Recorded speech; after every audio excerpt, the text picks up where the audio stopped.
Assalamualaikum warahmatullahi wabarakatuh. Perkenalkan, kami dari kelompok 3 akan mempresentasikan tugas 3.2, yaitu tentang hal-hal yang perlu diperhatikan dalam pengelolaan dokumen dalam perusahaan. Namun sebelumnya, izinkan kami memperkenalkan diri masing-masing. Saya Hadiwatul Ulia, nomor absen 9. Saya Citra Rahmawati, absen 10. Saya Davina Jumal Soliha, absen 11. Saya Dela Rahmawati, absen 12. Manajemen dokumen usaha. Secara etimologis, dokumen berasal dari bahasa Inggris dan Belanda. Dokumen artinya sesuatu yang tertulis atau tercetak yang dapat digunakan sebagai keterangan atau bukti. Dokumen mencakup tentang benda atau surat berharga yang termasuk rekaman yang bisa dijadikan sebagai alat bukti untuk mendukung suatu keterangan agar lebih meyakinkan.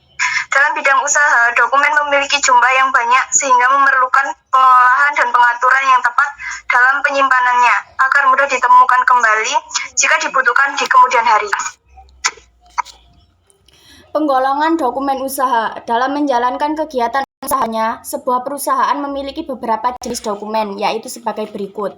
Yang pertama yaitu warkat biasa. Warkat biasa merupakan sebuah dokumen yang awalnya memiliki nilai atau kegunaan penting, namun akhirnya menjadi tidak berguna, misalnya surat lamaran. Kemudian yang kedua, dokumen yang tidak penting atau non-esensial. Dokumen yang tidak penting merupakan dokumen yang memiliki nilai kegunaan hanya sementara. Dokumen ini dapat diganti dan secara berkala dapat dimusnahkan. Kemudian yang ketiga yaitu dokumen penting atau important. Dokumen penting merupakan jenis dokumen yang memiliki hubungan dengan masa lalu dan masa yang akan datang. Dokumen ini memiliki nilai guna yang besar. Dokumen ini juga sangat membantu dalam kelancaran suatu kegiatan organisasi. Jadi dokumen ini harus disimpan dalam jangka waktu yang relatif lama. Ya, kemudian yang terakhir, dokumen atau warkat yang sangat penting atau vital. Jenis dokumen ini memiliki nilai ilmiah dan sejarah yang dapat dijadikan sebagai alat pengingat selama-lamanya.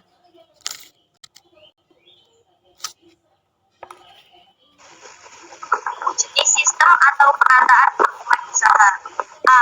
Penataan dokumen dengan sistem nomor. Penataan dokumen dengan arsip yang dimiliki oleh perusahaan akan disimpan berdasarkan nomor dari warkat yang terkait. Penataan dokumen dengan sistem dapat dibagikan bagi menjadi beberapa macam. Sistem nomor urut. Numerical picking. B. Penataan dokumen dengan sistem subjek atau pokok soal atau pokok masalah. Penataan dokumen dengan sistem arsip berdasarkan kesamaan dari subjek atau pokok permasalahan dimuat dalam tiap-tiap warkat. Penataan. C. Penataan dokumen dengan sistem abjad. Penataan dokumen dengan sistem abjad adalah sistem penyusunan suatu dokumen yang menggunakan urutan abjad dari nama orang, badan, atau organisasi atau perusahaan sesuai yang tertera dalam dokumen. Sistem tanggal atau kronologis. Penataan dokumen dengan sistem tanggal adalah cara dalam menyimpan sebuah arsip atau dokumen yang ditata berdasarkan urutan tanggal yang ada dalam waktu. Dalam warkat. E. Penataan dokumen dengan sistem wilayah. Sistem penataan ini dilakukan dengan menggunakan sistem wilayah. Arsip yang dimiliki disimpan berdasarkan pembagian wilayah yang tertera dalam warkat. 3. Tata cara pengelolaan dokumen atau surat. Berikut merupakan tata cara dalam pengelolaan dokumen atau surat. A. Prosedur penanganan surat masuk. Berikut adalah langkah-langkah dalam pengurusan surat masuk. 1. Penerimaan. Penerimaan surat dilakukan dengan cara sebagai berikut. A. Melakukan pengumpul dan penghitungan jumlah surat yang masuk. B. Meneliti alamat pengirim. C. Menggolongkan surat berdasarkan jenisnya. D. Menandatangani bukti pengiriman sebagai tanda jika sudah diterima. Penyeletiran surat yaitu masuk merupakan Surat yang masuk merupakan suatu kegiatan memisahkan surat yang diterima oleh perusahaan ke dalam kelompok atau golongan tertentu yang telah ditetapkan. Berikut adalah tugas penyortiran surat. A. Melakukan proses pemisahan surat-surat pimpinan, sekretaris untuk karyawan lainnya, dan surat-surat dinas lainnya. B. Melakukan penggolongan terhadap surat dinas ke dalam surat dinas rutin, surat dinas penting, dan surat dinas rahasia.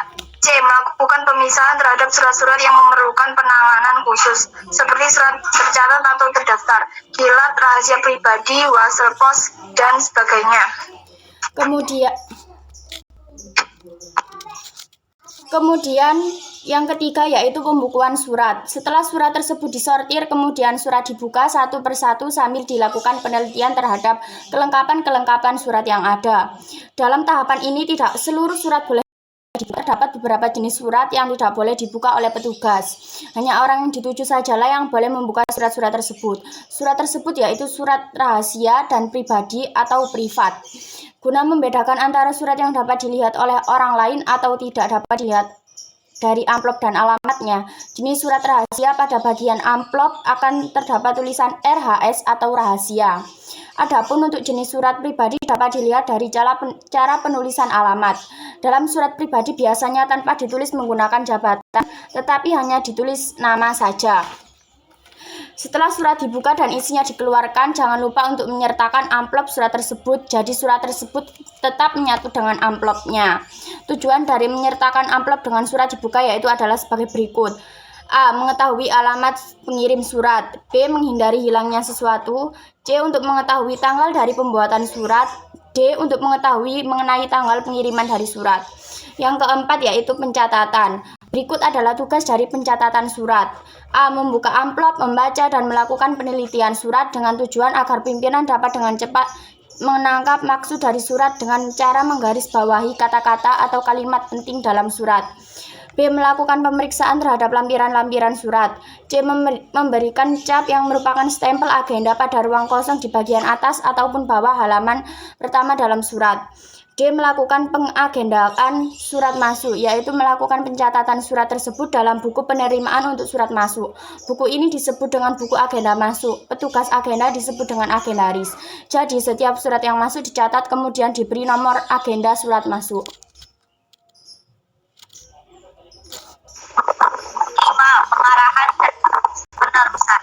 Surat yang perlu diproses secara lebih lanjut harus diarahkan dan diteruskan kepada pejabat yang berhak mengolahnya. Surat yang sudah masuk harus diberi lampiran atau disertai dengan lembaran posisi oleh sekretaris atau kepala tata usaha. Surat yang sudah dilengkapi dengan lembar disposisi yang dituliskan kepada pimpinan atau kepala bagian dengan surat menolak suatu tanggapan dari surat dengan menegaskan pada lembaran disposisi tersebut berupa instruksi atau input. Surat yang sudah memperoleh disposisi lalu disampaikan kembali kepada kepala tata usaha atau sekretaris. Setelah ini diteruskan kepada unit pengelola proses sesuai dengan 6. Penyampaian surat. Tugas ini dilakukan oleh tugas ekspedisi atau pengarahan. Tugas tersebut adalah A. Surat disposisi terlebih dahulu dicatat dalam buku ekspedisi internal. B. Melakukan penyampaian surat tersebut dengan buku ekspedisi kepada pejabat yang bersangkutan. Buku ekspedisi diberi barang sebagai tanda dari surat yang telah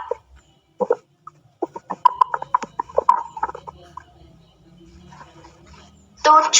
Penyimpanan berkas atau arsip surat masuk. Penyimpanan berkas atau arsip yang berasal dari arsip dilakukan oleh sekretaris dengan menggunakan metode kearsipan yang berlaku di perusahaan tersebut. Berkas atau arsip yang penyimpanannya masih ditangani oleh sekretaris disebut dengan berkas atau arsip yang mudah masih dinamis. Artinya sewaktu-waktu berkas atau arsip tersebut masih digunakan oleh pimpinan. B. Prosedur penanganan surat keluar. Berikut merupakan prosedur dalam penanganan surat keluar. 1. Pembuatan konsep surat. Pembuatan konsep surat merupakan kegiatan membuat suatu rencana dan penyusunan surat-surat keluar. Berikut merupakan kondisi pembuatan konsep surat oleh pimpinan. A. Pimpinan mengetik dan membuat sendiri untuk surat yang memiliki sifat rahasia. B. Pemimpin membuat konsep sendiri secara lengkap kemudian menyerahkan pada juru ketik. Hal tersebut dikarenakan sekretaris dianggap kurang menguasai dalam cara atau teknik dalam mengonsep surat. C. Pimpinan membuat suatu konsep surat berdasarkan garis besarnya kemudian untuk melengkapi biasanya dilakukan oleh bawahan atau sekretaris yang dipercaya jika konsep surat dianggap sulit tidak dilengkapi. Setelah itu akan kembali kepada pimpinan untuk dilakukan proses pemeriksaan. D. Pimpinan dalam membuat suatu konsep surat dengan cara mendiktekan kepada sekretarisnya. E. Konsep surat yang dibuat oleh orang yang dituju. Untuk berbagai surat yang memiliki sifat rutin, pimpinan akan menyerahkan konsep kepada orang atau bawahan yang ditunjuk. Konseptor merupakan orang yang membuat konsep surat. Yang kedua yaitu persetujuan konsep surat. Konsep surat yang sudah jadi oleh konseptor dimintakan persetujuan kepada pimpinan. Hal tersebut dikarenakan adanya suatu kemungkinan koreksi yang dilakukan oleh pimpinan. Setelah konsep tersebut dikoreksi oleh pimpinan, pimpinan akan memberi paraf kepada konsep tersebut yang kemudian konsep tersebut siap untuk diketik. Lalu yang ketiga yaitu mengagendakan surat. Sama halnya dengan surat masuk, surat keluar harus diagendakan atau dicatat dalam agenda keluar. Setelah itu mengambil nomor urut sebagai agenda surat yang akan dikirim.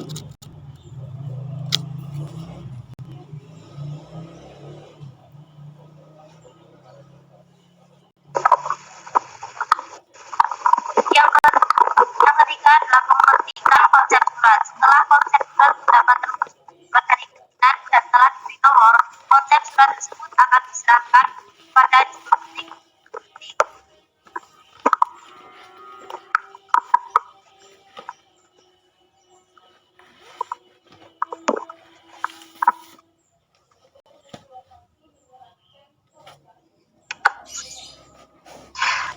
Pemeriksaan konsep. Kepala unit mengetikkan pada dasarnya harus teliti dan tekun menaklik hasil dari pengetikan konsep surat. Jadi konsep surat tersebut menjadi bentuk surat yang jadi setelah melalui adanya koreksi. 6. Penandatanganan surat dan pemberian cap stempel. Surat yang sudah jadi kemudian disampaikan kepada pimpinan atau pejabat yang memiliki wewenang untuk ditandatangani. 7. Pengiriman surat. Proses pengiriman surat dapat dilakukan dengan dua cara, yaitu sebagai berikut.